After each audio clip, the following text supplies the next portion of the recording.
Sir ಈಗ ಜನರು ಕೂಡ ನ್ಯಾಯ ಸಿಗಬೇಕು ಸ್ನೇಹಿತರಾಗಿ ಅದೇ ಮತ್ತೆ ಒಂದು ಸಾರಿ ಕೇಳೋದು ಮಕ್ಕಳ ಸಂದರ್ಭದಲ್ಲೂ ಕೂಡ ಯಾವತ್ತೂ ಆತ್ಮೀಯತೆ ಬಗ್ಗೆ ವಿಡಿಯೋ ನೋಡ್ತಾರೆ ನೀವು ದರ್ಶನ ಕ್ರಿಕೆಟ್ ಟೈಮ್ ಜೊತೆ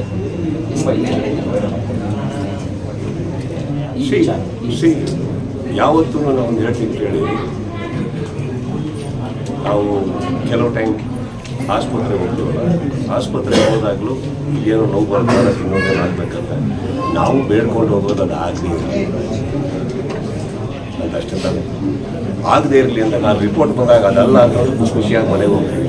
ಆಗಿದೆ ಅಂತ ಬಂದಾಗ ಏನು ಮಾಡಬೇಕಾಗುತ್ತೆ? ಟ್ರೀಟ್ಮೆಂಟ್ ಹೋಗ್ಬೇಕಾಗುತ್ತೆ. ನಾನು ಇವಾಗ ಜಸ್ಟಿಸ್ ಬೇರೆ, ಫ್ರೆಂಡ್ಶಿಪ್ ಬೇರೆ, ರಿಲೇಷನ್ಶಿಪ್ ಬೇರೆ. ನಾನು ಇವತ್ತಿಂದಲ್ಲಪ್ಪ, ನಾನು ಯಾವತ್ತಿಂದ ಯಾರ ಬಗ್ಗೆ ಏನು ಮಾತಾಡೋದು ನನಗೆ ಬೇಕಾಗಿದೆ. ಚಿತ್ರರಂಗದಲ್ಲಿ ಅಂದಾಗ ಈ ಚಿತ್ರರಂಗ ನಾನು ಸೇರ್ಪಡಾಗಿರೋದ್ರಿಂದ ಚಿತ್ರರಂಗದ ಮೇಲೆ ಒಂದು ಕಪ್ಪು ಚಿಕ್ಕೆ ಬರೋದು ನಮಗೂ ಇಂಟ್ರೆಸ್ಟ್ ಇಲ್ಲ, ನಮ್ಗೆ ಇಷ್ಟ ಇಲ್ಲ. ಇಲ್ಲಿ ತುಂಬ ಜನ ಸೇರಿ ತ್ಯಾಗಗಳನ್ನ ಮಾಡಿ ದುಡ್ದಿದ್ದಕ್ಕೆ ಕನ್ನಡ ಚಿತ್ರರಂಗ ಇವತ್ತು ಬಂದಿದ್ದಿದೆ. ಎಷ್ಟೋ ವರ್ಷಗಳ ಇತಿಹಾಸ ಯಾವುದೋ ಒಂದರಿಂದ ಹೆಸರಾಗೋ ತಪ್ಪಾಗುತ್ತೆ. ಅದಕ್ಕೆ ನಮಗೆಲ್ಲರ ಆಸೆ ಆದಷ್ಟು ಬೇಗ ಇದಕ್ಕೆ ನ್ಯಾಯ ಸಿಗಲಿ, ತೀರ್ಪು ಸಿಗಲಿ. ನಿಮ್ಮಷ್ಟೇ ಖುಷಿ ನಾವು ಪಡ್ತೀವಿ. ಅಕಸ್ಮಾತ್ ಆರೋಪಿ ಯಾರು ಅಂತ ಹೇಳೋದಕ್ಕೆ ಜಡ್ಜ್ ಅಂತ ಒಬ್ಬರು ಕೂತ್ಕೋತಾರೆ, ಅದಕ್ಕೆ ನಾವು ತಲೆ ಬಾಗಬೇಕಾಗುತ್ತೆ. ಕರೆಕ್ಟ್.